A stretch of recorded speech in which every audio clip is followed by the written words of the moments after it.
నమస్తే అండి. సుందరాకాండ 8వ సర్గ. హనుమంతుడు మళ్లీ పుష్పక విమానాన్ని వెతకడం. ఆ పుష్పక భవనంలో మధ్యగా రత్నాలతో పొదిగి ఉన్న మరో విమానాన్ని హనుమంతుడు చూశాడు. దానిని బాగా దగ్గరికి పోయి పరిశీలించి చూశాడు. దాని కిటికీలన్నీ బంగారంతో చేశారు. దాని ఎత్తు ఇంత అని గాని అంత అని గాని చెప్పలేం.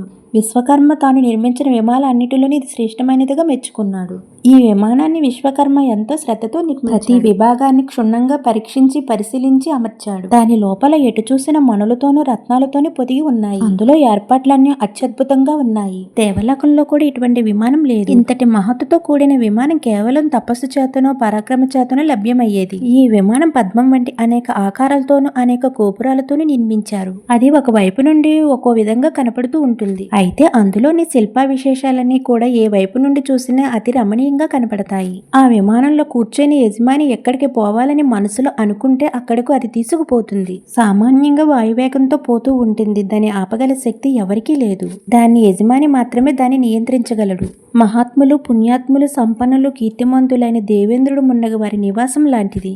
దాని పనితనం ప్రశస్తమైనది. దాని సొగసు వర్ణనాతీతం. చిత్ర విచిత్రాలైన శిఖరాలతోనూ మనోహరంగా శరత్కళ చంద్రుడిలాగా స్వచ్ఛమైన కాంతులతో అది ప్రకాశిస్తుంది. ఎత్తైన శిఖరాలతో ఒక మహాపర్వతంలా కనిపిస్తుంది. ఆ విమానాన్ని కుండలాలు ధరించిన వారు, అందమైన ముఖం గలవారు, ఆహారం ఎక్కువగా తినేవారు, ఆకాశంలో తిరిగేవారైన రాక్షసులు, కళ్ళు గుండ్రంగాను వంకరగాను విశాలంగాను ఉండే వేల కొద్ది పిశాచులు మోస్తూ ఉంటాయి. వానర వీరుల్లో శ్రేష్ఠుడైన హనుమంతుడు అక్కడున్న పుష్పక విమానం వసంత ఋతుల్లోని పుష్పాల సముదాయంలాగా అందంగా ఉండడం చూశాడు. ఆ పుష్పక విమానం మనోహరమైనది, శ్రేష్టమైనది. 8వ సర్గ సమాప్తం. జై శ్రీరామ్.